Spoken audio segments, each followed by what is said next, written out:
Episode 678 अंधेरे का अभिशाप। आर्या बुक स्टोर में उस अजीब काले दरवाजे के सामने खड़ी थी जिस पर अंतिम दरवाजा लिखा हुआ था। दरवाजे के पीछे का अंधेरा उसे अपनी ओर खींच रहा था, जैसे उसे अंदर जाने के लिए आमंत्रण दे रहा हो। उसके मन में एक अजीब सी बेचैनी थी, लेकिन उसकी जिज्ञासा उसे दरवाजे के पास ले आए। उसने धीरे धीरे दरवाजा खोला और उसके सामने एक लंबा और संकरा गलियारा दिखाई दिया, जो एक गहरे अंधेरे में समाया हुआ था। आर्या ने एक गहरी सांस ली और गलियारे में कदम रखा। हर तरफ घना सन्नाटा था और उसकी हर एक आहट दीवारों से टकराकर वापस आ रही थी। गलियारे के दोनों ओर पुराने चित्र लगे थे, धुंधले चेहरे, खोई हुई आंखें और अनजाने लोग जिनके चेहरे डर और दर्द से भरे हुए थे। ऐसा महसूस हो रहा था कि ये चित्र उसकी हर हरकत को देख रहे हैं, उसकी हर एक सांस पर निगाह रखे हुए हैं। जैसे ही वह आगे बढ़ी, उसे गलियारे के अंत में एक और कमरा दिखाई दिया, जिसमें हल्की सी रोशनी थी। आर्या ने धीरे धीरे उस कमरे में कदम रखा। कमरे के बीचों बीच एक पुरानी टूटी फूटी मेज पर एक और किताब रखी हुई थी। ये किताब उससे भी अधिक रहस्यमयी और भयानक दिख रही थी, और उसके कवर पर सुनहरे अक्षरों में लिखा था, the book of forgotten memories, भूल चुकी यादों की किताब। आर्या की उंगलियां अपने आप उस किताब की ओर बढ़ने लगी, जैसे कोई अदृश्य शक्ति उसे खींच रही हो।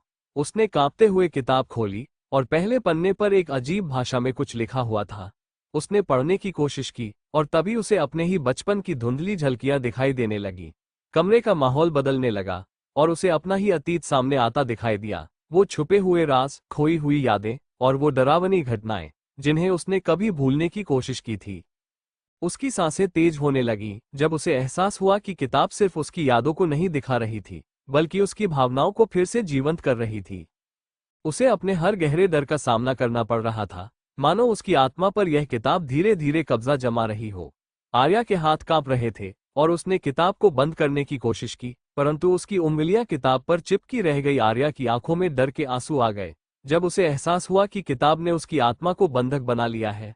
उसने एक आखिरी बार अपने चारों ओर देखा, लेकिन दरवाजे गायब हो चुके थे और वह कमरे में अकेली, असहाय खड़ी थी, अंधेरे के बीच खोई हुई और अपनी ही भूल चुकी यादों में कैद। आर्या का दिल तेजी से धड़क रहा था। उसने अपने सामने रखी उस किताब को देखते हुए महसूस किया कि उसके भीतर कुछ ऐसा छिपा था जो उसे अंदर से खींच रहा था। किताब के पन्ने हवा में धीरे धीरे खुद ब खुद पलटने लगे और कमरे की हल्की सी रोशनी में उनके शब्द चमकने लगे। हर शब्द मानो आर्या को उसकी ही कहानी सुना रहा था, एक ऐसी कहानी जिसमें उसके अपने अतीत के राज छिपे थे। जैसे ही उसने किताब को और ध्यान से पढ़ने की कोशिश की, उसे अपने बचपन की छवियां दिखने लगीं। वह अपनी माँ के साथ उस छोटे से घर में खेल रही थी, अपने पालतू कुत्ते के साथ दौड़ रही थी, पर इन तस्वीरों में एक विचित्र बदलाव था। माँ के चेहरे पर एक उदासी और थकावट झलक रही थी, जो आर्या ने पहले कभी नहीं देखी थी। उसे अचानक महसूस हुआ कि किताब केवल उसकी खुशियों को नहीं, बल्कि उसकी गहराई में छुपे दुख और डर को भी उकेर रही थी। आर्या का ध्यान जैसे ही इन छवियों में डूबा, किताब के पन्ने एक बार फिर पलटे।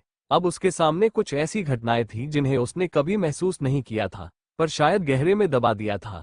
उसे याद आया कि कैसे वो बचपन में अंधेरे से डरती थी और वह अकेलापन जो उसे कभी कभी महसूस होता था। किताब ने उसे अपने डर का सामना करने पर मजबूर कर दिया। जैसे जैसे वो किताब पढ़ती गई, उसे महसूस हुआ कि उसकी अपनी ही परछाई कमरे के कोने में खड़ी होकर उसे देख रही है। उसकी परछाई का चेहरा धीरे धीरे बदल रहा था। उसकी आंखें गहरी और खाली हो चुकी थीं और होठों पर एक भयानक सी मुस्कान थी। यह कोई साधारण परछाई नहीं थी, यह उसकी वही डरावनी छवि थी जो उसने पिछले कमरे के आईने में देखी थी। आर्या का दिल घबराने लगा और उसने किताब बंद करने की कोशिश की, लेकिन उसकी उंगलियां किताब पर चिपकी रह गईं। उसकी हर कोशिश बेकार साबित हो रही थी। वो जितना खुद को छुड़ाने की कोशिश करती, उतनी ही गहरी उस किताब के पन्नों में समाती जा रही थी। उसे लगा जैसे उसकी आत्मा धीरे धीरे किताब का हिस्सा बन रही हो। कमरे का तापमान अचानक गिरने लगा और हवा में एक ठंडक सी घुलने लगी। उसे अपनी परछाई की धीमी धीमी हंसी सुनाई देने लगी, जैसे वो उससे कह रही हो, तुम मुझसे कभी नहीं बच सकती आर्या, ये बुक स्टोर तुम्हें यूं ही छोड़ने नहीं वाला। उसका पूरा शरीर अब ठंड से अकड़ने लगा था। उसने हिम्मत जुटाकर किताब से अपना हाथ छुड़ाने की आखिरी कोशिश की और एक जोरदार झटका दिया। उसकी उंगलियां किताब से अलग हो गईं और वह पीछे हटते हुए गिर पड़ी। सांसें उखड़ी हुई थीं और वह ठंडे फर्श पर थर थर कांप रही थी। उसके कानों में अब भी उन फुसफुसाहटों की गूंज सुनाई दे रही थी। हर आवाज उसे ये बता रही थी कि वो बुक स्टोर का हिस्सा बन चुकी है और उससे कभी बाहर नहीं निकल पाएगी। आर्या ने जब धीरे धीरे अपनी आंखें खोली तो देखा कि किताब अब बंद थी और कमरे के बीचों बीच रखी हुई थी। पर दरवाजे की ओर नजर गई तो उसे दिखा कि अब वह वापस एक अंधेरी गली में थी, जहां से उसने ये सफर शुरू किया था। आर्या घबराहट में कांप रही थी। जैसे ही उसने खुद को अंधेरी गली में पाया, एक गहरी ठंडक उसके भीतर तक उतरने लगी। उसे ये गली जानी पहचानी लग रही थी, मानो उसने यहाँ पहले भी कदम रखे हों। चारों ओर हल्का हल्का धुआं फैला हुआ था और गली की हर चीज धुंधली और रहस्यमयी नजर आ रही थी। हवा में हल्की फुसफुसाहटें गूंज रही थीं, जैसे गली की दीवारों पर कुछ अनदेखी आंखें उसे देख रही हों।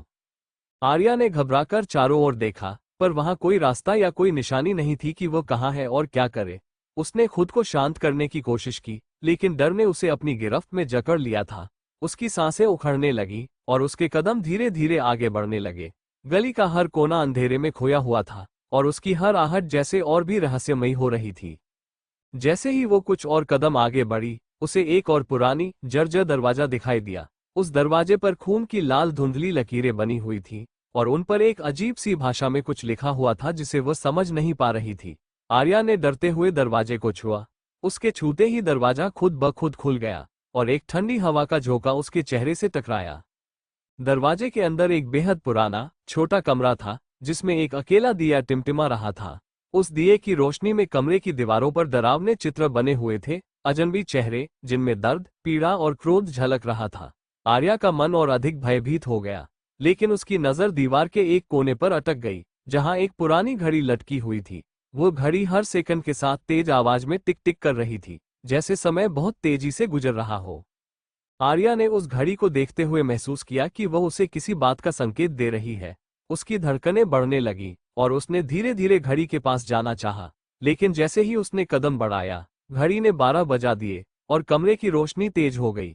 उसे दीवारों पर बने चित्रों में हलचल महसूस हुई, जैसे वे चेहरे अचानक जीवंत हो गए हों और उसे घूर रहे हों। अचानक दीवारों से फिर वही फुसफुसाहटें सुनाई देने लगी। तुम यहाँ फंस चुकी हो आर्या, ये सिर्फ एक शुरुआत है। आर्या ने घबराकर पीछे मुड़ने की कोशिश की, लेकिन कमरे का दरवाजा अब बंद हो चुका था और बाहर का अंधेरा धीरे धीरे कमरे में घुसने लगा। उसकी चीखें उस ठंडी हवा में घुल गईं और वह समझ नहीं पा रही थी कि यह सब एक सपना है या डरावना सच। एपिसोड 7 अंधेरे का फंदा। आर्या घड़ी की ओर देखती रही। उसके हर टिक टिक में जैसे कोई गहरा राज छुपा हुआ था। उसके दिल की धड़कनें घड़ी की आवाज के साथ मिलकर एक अजीब सा ताल बना रही थी, जो कमरे के सन्नाटे को और भयानक बना रही थी। अचानक कमरे की दीवारों से एक हल्की सी सरसराहट होने लगी। आर्या ने ध्यान से देखा तो पाया कि दीवारों पर उभरे चेहरे धीरे धीरे और गहरे होते जा रहे थे, मानो उन चेहरों के पीछे छिपे लोग उसे देख रहे हों। उसका मन अब डर से भर गया था, लेकिन फिर भी उसने हिम्मत जुटाकर घड़ी के पास जाने का फैसला किया। जैसे ही वो घड़ी के करीब पहुंची, उसे घड़ी के शीशे में अपनी परछाई दिखाई दी, पर यह उसकी असली परछाई नहीं थी। उसकी परछाई में आंखें गहरी लाल थीं और चेहरे पर एक अजीब सी मुस्कान थी, जो उसके डर को और बढ़ा रही थी। आर्या ने घबराकर पीछे हटना चाहा, लेकिन अब पीछे हटना नामुमकिन था। कमरे के चारों कोनों से एक भारी और ठंडी हवा उसके चारों ओर घूमने लगी। उसने देखा कि दीवारों पर बने चेहरे अब उससे कुछ कहने की कोशिश कर रहे थे। उसने घबराकर ध्यान से सुना, तो वह फुसफुसाहट में बार बार एक ही शब्द दोहरा रहे थे, मुक्ति। आर्या की आंखों में भय और हैरानी थी। उसे लगा जैसे ये किताब और यह कमरा उसे यहाँ लाकर किसी उद्देश्य की ओर इशारा कर रहे थे। वो समझ नहीं पा रही थी कि ये सब क्या था और उससे क्या चाहा जा रहा था। उसने पीछे मुड़कर देखा कि दरवाजा अब पूरी तरह से गायब हो चुका था। तभी उसकी नजर कमरे के बीचों बीच एक काले कपड़े से ढके पत्थर की ओर गई। पत्थर के चारों ओर एक रहस्यमयी रोशनी थी, मानो उस पर कोई प्राचीन मंत्र लिखा हो। आर्या ने डरते डरते पत्थर की ओर हाथ बढ़ाया और जैसे ही उसका हाथ पत्थर को छूने वाला था, उसे लगा कि किसी ने उसके कंधे पर हाथ रखा हो। आर्या ने घबराकर पीछे मुड़कर देखा, लेकिन वहां कोई नहीं था, पर उसके कंधे पर अब भी एक ठंडी सी पकड़ का एहसास था और उसके कानों में एक धीमी पर खौफनाक आवाज गूंज उठी, आर्या, तुम्हारी मुक्ति यहाँ नहीं है, तुम्हारी मुक्ति अंधेरे के पार है। आर्या ने उस ठंडी पकड़ को महसूस किया और उसकी रीढ़ में एक कर दौड़ गई। उसने एक झटके में अपना कंधा छुड़ाने की कोशिश की, लेकिन कंधे पर जमी अदृश्य पकड़ और मजबूत होती जा रही थी। कमरे की हवा भारी हो चुकी थी, जैसे उसमें एक अजीब अज्ञात शक्ति तैर रही हो। उसकी घबराई हुई सांसों के बीच उसे फिर से वही फुसफुसाहटें सुनाई देने लगी, कई अनजाने बेबस आवाजें जो एक दूसरे से मिलकर एक अनजान भाषा में कुछ कह रही थी। आर्या की आंखों ने चारों ओर देखा, पर वहां किसी इंसान का कोई निशान नहीं था। दीवारों पर बने चेहरे, जो अभी कुछ ही पल पहले उसे देख रहे थे, अब धीरे धीरे फीके होते जा रहे थे, मगर उनकी आंखें अब भी चमक रही थीं, मानो वे उसके अगले कदम का इंतजार कर रहे हों। वो काले कपड़े से ढके पत्थर की ओर झुकी, उस पर रहस्यमयी रोशनी अब और भी तेज हो गई थी। पत्थर के चारों ओर एक लाल रंग की हल्की चमक थी, मानो उसमें कोई छुपी हुई शक्ति थी। आर्या ने हिम्मत करके धीरे धीरे काले कपड़े को हटाया और उसके सामने एक पुरानी सी, दरारों से भरी शिला उभर आई। उस पर अजीब से प्रतीक और अज्ञात भाषा में कुछ शब्द खुदे हुए थे। जैसे ही उसने पत्थर पर हाथ रखा, एक ठंडा झोंका उसकी उंगलियों के सहारे उसके शरीर में उतर गया। उसे लगा जैसे उसकी आत्मा उसके शरीर से निकलकर इस पत्थर में समाने की कोशिश कर रही हो। उसका मन कह रहा था कि उसे तुरंत ये जगह छोड़ दे, पर उसका शरीर जैसे उसकी बात नहीं मान रहा था। वो पत्थर की ओर खींचती चली जा रही थी, मानो उसके पैरों में कोई अदृश्य ताकत बंधी हो। उसने खुद को संभालते हुए पीछे हटने की कोशिश की, लेकिन उसके पैर मानो जकड़े हुए थे। उसके कानों में फिर से वही आवाज गूंज उठी, आर्या, तुम्हारी मुक्ति यहीं है। ये पत्थर तुम्हारे हर डर, हर दुख को उजागर करेगा। क्या तुम तैयार हो? आर्या ने घबराकर चारों ओर देखा, लेकिन वहां कोई नहीं था। उसने पत्थर की ओर देखा, जो अब हल्की हल्की कपकपी दे रहा था। आर्या की हिम्मत जवाब देने लगी थी, पर उसकी जिज्ञासा भी बढ़ रही थी। उसने एक आखिरी गहरी सांस ली और पत्थर के ऊपर उभरे प्रतीकों को पढ़ने की कोशिश की। जैसे ही उसने पहला शब्द पढ़ा, कमरे में हल्का भूकंप सा होने लगा। उसकी आवाज में एक गूंज थी जो उस कमरे की दीवारों से टकराकर वापस लौट रही थी। कमरे की हवा अब और भी भारी हो गई थी, और धीरे धीरे वो महसूस करने लगी कि कमरे की दीवारें उसके पास आती जा रही हैं, मानो उसे कैद करने का इरादा रखती हो। वो जल्दी से पीछे हटना चाहती थी, लेकिन उसकी आंखों के सामने अचानक से उसके बचपन की कुछ धुंधली झलकियां उभरने लगी। वो खुद को अपने पुराने घर में देख रही थी, एक छोटी सी बच्ची के रूप में, अपने माता पिता के साथ। उसने अपनी माँ को देखा, जो उसके सिर पर हाथ फेर रही थी, लेकिन फिर उसकी माँ का चेहरा अचानक से बदलने लगा। वो चेहरा अब धुंधला हो चुका था, आंखें गहरी, खाली और डरावनी थी। माँ का स्वर एक डरावनी फुसफुसाहट में बदल गया, तुम्हें इस किताब ने चुना है, आर्या, और यह बुक स्टोर तुम्हारा घर बन जाएगा। आर्या का दिल बैठ गया और उसकी आंखों में आंसू आ गए। उसे समझ आ गया कि यह बुक स्टोर उसकी हर गहरी छिपी भावनाओं और डर को उजागर कर रहा था। आर्या अपने बचपन की इस भयानक छवि से बाहर निकलने के लिए चीख पड़ी, लेकिन उसकी आवाज कमरे के अंधेरे में गुम हो गई।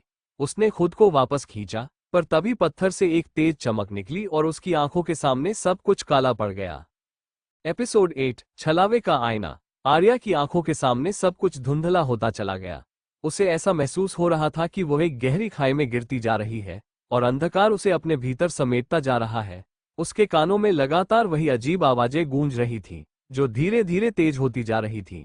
ऐसा लग रहा था कि हर आवाज उसे कुछ कहना चाहती थी, कोई राज बताना चाहती थी, पर वो उनकी भाषा को समझ नहीं पा रही थी। अचानक आर्या ने खुद को एक वीरान जगह पर पाया, जहां चारों ओर घना अंधेरा फैला हुआ था। दूर दूर तक न कोई रास्ता दिख रहा था और न ही कोई पहचानने वाली चीज। वो उस अंधकार में अकेली खड़ी थी, मानो वो कोई अलग ही दुनिया हो। वहां की हवा ठंडी और बोझिल थी, जैसे कि वह समय और वास्तविकता के परे किसी जादुई जाल में फंसी हुई हो। आर्या ने अपने चारों ओर ध्यान से देखा, तो उसे एक पुरानी, टूटी फूटी तस्वीर दिखाई दी, जो जमीन पर पड़ी थी। उसने उसे उठाकर देखा, और अचानक एक झटका महसूस हुआ। ये तस्वीर उसके बचपन की थी। वो तस्वीर उस समय की थी, जब वह अपनी माँ के साथ अपने पुराने घर में खेल रही थी। आर्या के दिल में अजीब सी बेचैनी उठने लगी। उसे याद आया कि यह वही तस्वीर थी, जो उसके घर में रहस्यमय तरीके से गायब हो गई थी। जैसे ही उसने उस तस्वीर को ध्यान से देखा, उसके अंदर छिपे हुए अतीत के कई दुखद पल उसकी आंखों के सामने आने लगे। उसे याद आया कि कैसे वह अपने बचपन में कई अनजाने डर से जूझती थी। हर रात उसे लगता था कि उसके कमरे के कोने में कुछ उसे घूर रहा है, लेकिन उसने कभी किसी को ये बात नहीं बताई। अब वो वही डर इस अंधेरे में जीती जागती छवि के रूप में महसूस कर रही थी। अचानक उसके कानों में एक फुसफुसाहट गूंजी, तुम यहाँ क्यों आए हो, आर्या? तुम्हारे हर डर का जवाब यहाँ है। आर्या ने पीछे मुड़कर देखा, पर वहां कोई नहीं था। फिर भी उसे महसूस हुआ कि किसी ने उसके पास आकर यह सवाल पूछा हो। वो उस आवाज की ओर खींचती चली गई, मानो कोई अदृश्य ताकत उसे अपने अतीत की सच्चाई से रूबरू कराना चाहती हो। आगे बढ़ते ही उसे अपने पैरों के नीचे कुछ ठोस चीज का एहसास हुआ। उसने झुककर देखा, तो वह एक पुराने दरवाजे का हैंडल था, जो अंधेरे में छुपा हुआ था। आर्या ने धीरे धीरे उस दरवाजे को खोला, और उसके सामने एक पतली सी धुंधली रोशनी की लकीर उभर आई। उसने दरवाजे के पार झांकते हुए देखा, वह एक पुराने, धूल से भरे कमरे में पहुंच चुकी थी, जहां हर चीज जर्जर और टूट चुकी थी। उस कमरे के चारों ओर कई दर्पण लगे हुए थे, लेकिन हर दर्पण में उसकी छवि अलग थी। किसी में वह एक मासूम बच्ची की तरह दिख रही थी, तो किसी में वह एक डरावनी और थकी हुई औरत की तरह। हर दर्पण जैसे उसके अलग अलग अक्स को उजागर कर रहा था, जो उसके भीतर के डर और भावनाओं का प्रतीक थे। आर्या का दिल तेजी से धड़कने लगा। उसे अब समझ आ रहा था कि बुक स्टोर उसे एक अनोखे सफर पर ले जाना चाहता था, जहां उसे अपने भीतर छुपे हर डर, हर दर्द का सामना करना पड़ेगा। वो अपनी ही परछाई से खुद को छुड़ाने की कोशिश कर रही थी, लेकिन उसका हर डर उसे यहां और गहरे खींच रहा था। जैसे ही वो कमरे में लगे एक दर्पण के पास पहुंची, उसमें से अचानक एक भयानक चेहरा उसकी ओर झपट पड़ा। आर्या ने घबराकर पीछे हटने की कोशिश की, पर वह दर्पण की ओर खींचती जा रही थी, मानो वो खुद को उस अंधेरे में खो देने वाली हो। आर्या ने डर के मारे चीखने की कोशिश की, लेकिन उसकी आवाज जैसे उसकी गले में ही अटक गई। वो अब दर्पण की ओर खींचती जा रही थी, मानो कोई अदृश्य शक्ति उसे उस कांच की गहराई में खींच रही हो। दर्पण के भीतर का भयानक चेहरा उसकी आंखों में देखकर एक मरे हुए इंसान की तरह हंसा। उसके होंठ बिना आवाज के कुछ बड़बड़ा रहे थे। आर्या का पूरा शरीर ठंड से जम गया था और उसकी सांसें बेकाबू हो गई थीं। जैसे ही वो चेहरा उसकी ओर झुककर कुछ कहने की कोशिश करने लगा, दर्पण में एक और छवि उभर आई। इस बार आर्या ने देखा कि दर्पण के अंदर उसका खुद का अक्स खड़ा था, पर यह वह नहीं थी। उसके चेहरे पर एक खामोशी थी, उसकी आंखें खाली थीं, और वो उसे ऐसे घूर रही थी मानो उसे चेतावनी दे रही हो। ये छवि धीरे धीरे अपने हाथ उठाकर दर्पण के कांच को अंदर से खटखटाने लगी, जैसे वो बाहर आने के लिए छटपटा रही हो। आर्या ने पीछे हटना चाहा, पर कमरे की दीवारें उसके चारों ओर सिमट रही थीं, और उसके पैरों के नीचे की जमीन खिसकने लगी। वो घबराकर दूसरे दर्पणों की ओर मुड़ी, लेकिन हर दर्पण में वही खौफनाक दृश्य उभर रहा था। हर अक्स उसे घूर रहा था, मानो वे सब उसे अपनी तरफ खींचना चाहते थे। उन सबकी आंखों में एक अजीब सी चमक थी, जो उसकी आत्मा को झकझोर रही थी। अचानक कमरे की हवा और ठंडी हो गई। उसे अपनी मां की वही मरे हुए चेहरे वाली छवि फिर से दिखने लगी, जो उसके बचपन में भी उसे दिखा करती थी। उसके चेहरे से एक भयानक फुसफुसाहट निकली, आर्या, तुम्हें यहां से बचने का कोई रास्ता नहीं मिलेगा। अब तुम भी हमारा हिस्सा बनोगी। आर्या का पूरा शरीर ठंड से कांप उठा। वो जानती थी कि यह सब सिर्फ एक भ्रम नहीं था। बुक स्टोर का हर हिस्सा उसे अपने रहस्य में जकड़ना चाहता था। उसने खुद को वापस खींचने की कोशिश की, लेकिन उसकी टांगें अब उसे धोखा दे रही थीं। वो धीरे धीरे दर्पण के सामने घुटनों के बल गिर गई, और उसके हाथ कांपते हुए दर्पण को छूने लगे। जैसे ही उसने दर्पण को छुआ, एक तीखी ठंड उसकी उंगलियों से होते हुए उसके शरीर में फैलने लगी। उसे ऐसा लगा कि दर्पण के अंदर कुछ जिंदा था, जो उसकी आत्मा को अपनी ओर खींच रहा था। उसकी आंखों के सामने अंधेरा छाने लगा, और उसकी चेतना धीरे धीरे खत्म होने लगी। अचानक दर्पण में आर्या का अक्स हंसते हुए उसकी ओर हाथ बढ़ाने लगा, मानो वो उसे अंदर बुला रहा हो। उसकी आंखें खौफ से चौड़ी हो गईं, लेकिन अब पीछे हटने का कोई रास्ता नहीं था। आर्या के हाथ अभी भी दर्पण की ठंडी सतह पर जमे हुए थे। दर्पण के भीतर उसकी छवि की आंखों में एक अजीब सी चमक थी, जो जैसे उसकी आत्मा को चीर रही थी। अचानक उस अक्स ने अपने होठों को धीरे से खोला और एक धीमी, गूंजती आवाज में फुसफुसाया, आर्या, तुमने सच को जगाया है, अब तुम्हारा भागना मुमकिन नहीं। आर्या ने हाथ खींचने की कोशिश की, लेकिन उसकी उंगलियां दर्पण से जैसे चिपक गई थीं, मानो कोई अदृश्य शक्ति उसे मजबूती से पकड़े हुए थी। तभी दर्पण की सतह में हलचल होने लगी, जैसे उसमें पानी की लहरें उठ रही हो। आर्या का दिल तेजी से धड़कने लगा। उसे महसूस हुआ कि वो इस भयानक जाल में पूरी तरह फंस चुकी है। उसने चारों ओर देखा, पर कमरा अब एक अजीब सी धुंध से भर चुका था। उस धुंध में घुली आवाजें अब जोर से गूंजने लगी, बेबसी, दर्द और अनगिनत चीखों की लहरें जो उसकी नस नस में उतर रही थी। वो खुद को इस धुंध और अंधकार से छुड़ाने की कोशिश करने लगी, लेकिन हर कदम के साथ वो और भी गहरे अंधकार में फंसती जा रही थी। अचानक दर्पण की सतह में से दो ठंडे हाथ निकलकर आर्या की कलाई को पकड़ लेते हैं। आर्या चीखना चाहती है, पर उसकी आवाज गले में अटक जाती है।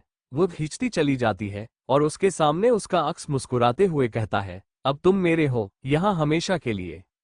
जैसे ही आर्या को दर्पण के भीतर खींचा जा रहा होता है, उसकी नजर एक काले दरवाजे पर पड़ती है जो धुंध के बीच उभरता है। दरवाजे पर अजीबोगरीब निशान बने हुए हैं, और वो उसे उम्मीद की एक अंतिम किरण की तरह दिखता है। लेकिन क्या वो दरवाजा आर्या को बचा पाएगा, या यह अंधकार का एक और जाल है? इसका क्रेडिट जाता है पॉकेट नोवेल रीडर पर। फिर मिलेंगे। लाइक करें और सब्सक्राइब करें।